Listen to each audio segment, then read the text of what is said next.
राम राम मेरे सभी भाइयों और बहनों को। मैं कोई बड़ा डॉक्टर नहीं हूँ, ना कोई पढ़ा लिखा आदमी हूँ। मैं तो एक सीधा सादा गांव का एक इंसान हूँ, लेकिन अपने अनुभव और बुजुर्गों की सीख से आपके लिए आज एक ऐसा देसी नुस्खा लेकर आया हूँ जो दिमाग की कमजोरी को दूर करके याददाश्त को तेज करेगा और बच्चों से लेकर बुजुर्गों तक सभी के लिए काम आएगा। भाई, आजकल की जिंदगी में दिमाग कमजोर होना, याद ना रहना, जल्दी थक जाना, ये बहुत आम बात हो गई है। इसीलिए मैंने सोचा कि क्यों ना आपसे ये आयुर्वेदिक पाउडर का नुस्खा शेयर करूं। लेकिन ध्यान रहे मेरे भाई, ये कोई मेडिकल दवा नहीं है। ये तो एक घरेलू आयुर्वेदिक नुस्खा है जो मैंने खुद अपनाया है और अपने आसपास के लोगों को भी दिया है। तो मेरे भाई, आप खुद सोचो, आजकल बच्चे किताब खोलते हैं लेकिन ध्यान 5 मिनट से ज्यादा नहीं टिकता। बुजुर्ग लोग बार बार भूल जाते हैं चश्मा कहाँ रखा, चाबी कहाँ रखी है,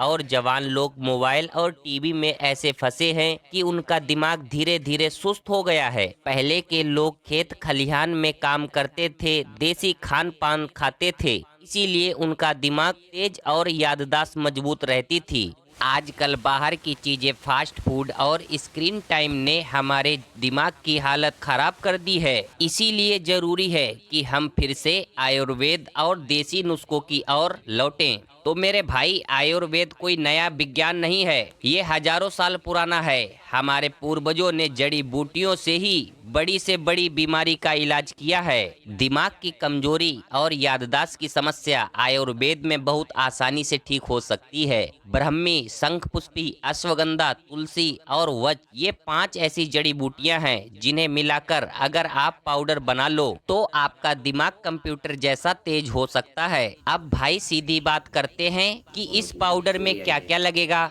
सबसे पहले ब्रह्मी 120 ग्राम, ये दिमाग को ठंडक देती है, याददाश्त बढ़ाती है और ध्यान लगाती है। दूसरा है शंख पुष्पी 60 ग्राम की मात्रा, ये तनाव कम करती है, नर्वस सिस्टम को शांत करती है और पढ़ाई करने वाले बच्चों के लिए वरदान है। तीसरी चीज है अश्वगंधा 75 ग्राम की मात्रा, ये ताकत देती है, कमजोरी दूर करती है और दिमाग को भी मजबूत करती है। चौथी है तुलसी के सूखे पत्ते 60 ग्राम की मात्रा, तुलसी शरीर और दिमाग दोनों को पवित्र और मजबूत बनाती है। तो मेरे भाई, अब बात करते हैं आखिरी चीज की, इसको कहते हैं बच या बाज 60 ग्राम की मात्रा। भाई, अगर आपको भूलने की आदत है या बच्चा पढ़ा हुआ याद नहीं रखता तो वच का पाउडर बहुत काम आता है। ये पांचों चीजें आप किसी भी अच्छे आयुर्वेदिक स्टोर से या पंसारी की दुकान से ले आओ। अब सुनो भाई, इसे बनाने का तरीका। सबसे पहले इन पांचों जड़ी बूटियों को अच्छे से धूप में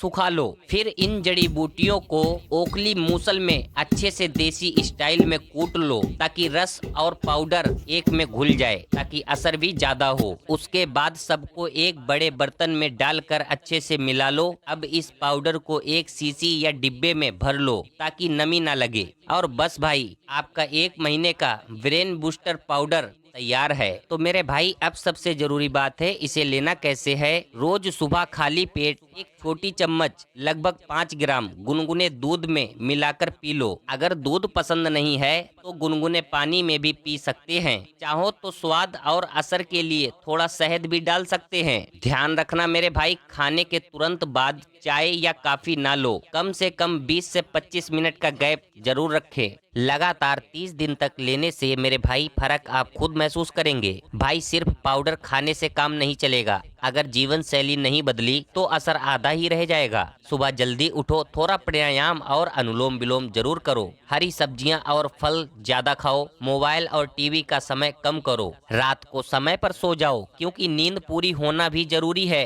अगर ये आदतें जोड़ दोगे तो नुस्खे का असर डबल हो जाएगा। तो मेरे भाई, ये मेरा अनुभव है, मैं आपको झूठ नहीं बोलूंगा। मैंने खुद ये नुस्खा अपनाया है। पहले मुझे भी भूलने की आदत थी, दिमाग जल्दी थक जाता था, लेकिन लेकिन जब से ये पाउडर लेना शुरू किया फर्क साफ दिखा। मेरे गांव के कुछ बच्चों ने भी पढ़ाई के टाइम इसे खाया और उनका मन पढ़ाई में लगने लगा। इसीलिए मैं दिल से कह सकता हूँ कि ये नुस्खा असर करता है। भाई ध्यान रखना, ये कोई मेडिकल दवा नहीं है, ये सिर्फ एक घरेलू आयुर्वेदिक नुस्खा है। अगर आपको कोई गंभीर बीमारी है या आप पहले से दवाइयाँ खा रहे हो तो पहले किसी अच्छे डॉक्टर या वैद्य की सलाह जरूर लो। बाकी स्वस्थ लोग इसे आराम से ले सकते हैं। तो मेरे भाइयों, ये था मेरा आज का अनुभव और नुस्खा। अगर आपको वीडियो अच्छा लगा हो तो लाइक जरूर करना, अपने दोस्तों और परिवार के साथ शेयर कर देना, क्योंकि बहुत लोग इस समस्या से परेशान हैं। और हाँ, चैनल को सब्सक्राइब करना मत भूलना, क्योंकि मैं ऐसे ही देसी नुस्खे आपके साथ शेयर करता रहूंगा। स्वस्थ रहो, खुश रहो। जय श्री राम।